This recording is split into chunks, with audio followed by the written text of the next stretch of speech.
Madeline Sharafian is my guest right now on the LCJ Q&A podcast, the writer and director of Burrow, new short, Disney Plus, December 25. Maddie, how are you? Hello, I'm great. Thank you. You're welcome. Thanks for being here on the show. And I got to say, I watched Burrow back in September for the first time, and it has stuck with me because in my backyard in a given year, you'll find foxes and gophers and groundhogs and rabbits. Yes. And all kinds of creatures. Did you draw from personal experience when it came to this story? Definitely. I grew up around a lot of sort of California trailheads, and we have a lot of cottontail rabbits out there, and you'd see their little white tails, and I would always kind of chase them and watch them sort of flash down into like a burrow. And as a little kid, I would just stare into that hole and be like, where did they go? There must be something really good down there. And I've always just so badly wanted to know what it looked like. So I know what I've made is not probably what it looks like down there, but this short is sort of my like wish fulfillment of creating the perfect world that I wish existed underneath.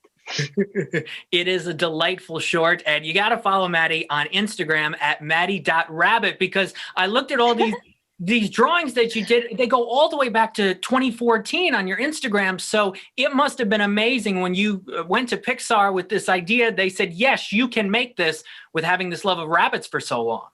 I know. It felt very, whenever I showed my friends sort of the boards and the character designs, they were like, oh, this is so you did it. This is exactly, you're making exactly what you want. This is very Maddie. And I felt very, very lucky that Pixar agreed to make something that I feel like I've wanted to make kind of my whole life. It's sort of my favorite aesthetic. That's so cool. And this is being paired with Soul on Disney Plus starting December 25th. Obviously, it was going to go to theaters, but look, these Disney Plus numbers are through the roof. 87 million subscribers. How do you feel about so many people being able to watch this over the holidays?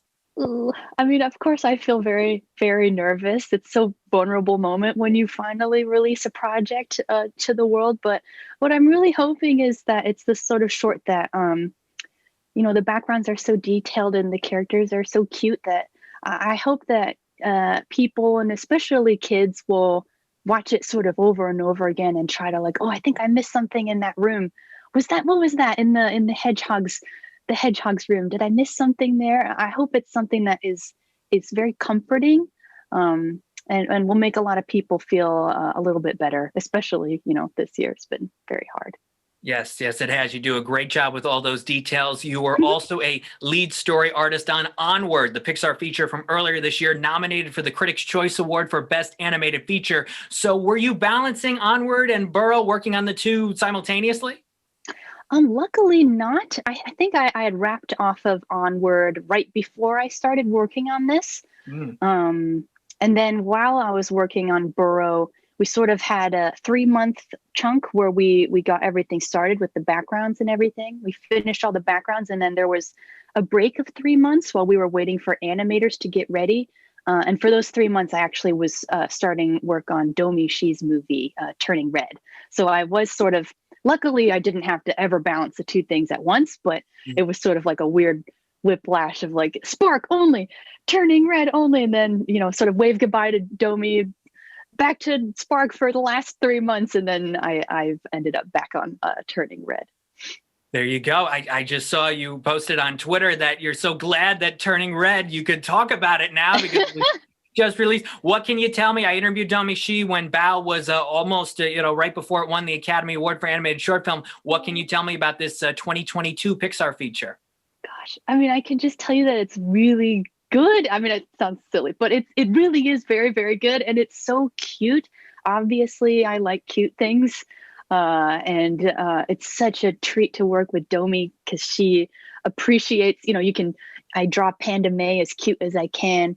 I put some double chins on her, and Domi just, she eats it up. And I think a movie like this, even on the story team, it's so fun to make it together. We're having so much fun. We're making each other laugh. And I think that's just a recipe for something that will be really, really fun to watch. That's great. And in the meantime, you'll be in this award season with Burrow. You've already been nominated for 2 Annie Awards, and now maybe another Annie and an Oscar nomination in the future. How does that make you feel? I mean, I very, I feel like as animators, being seen is like the worst, that's not why we do this. So I, feel very nervous, but I want the team to be recognized. I just wish that I didn't have to, be there for it. Well, I hope you're there. I wish you the best of luck for the award season and with Burrow, and so many people get to check this out. Burrow, December 25th on Disney Plus, and you've got a great behind the scenes tour video as well of Pixar on YouTube for everybody to check out. That was really nice. Madeline Sharafian, thanks so much for being on the LCJ Q&A today. Thank you so much.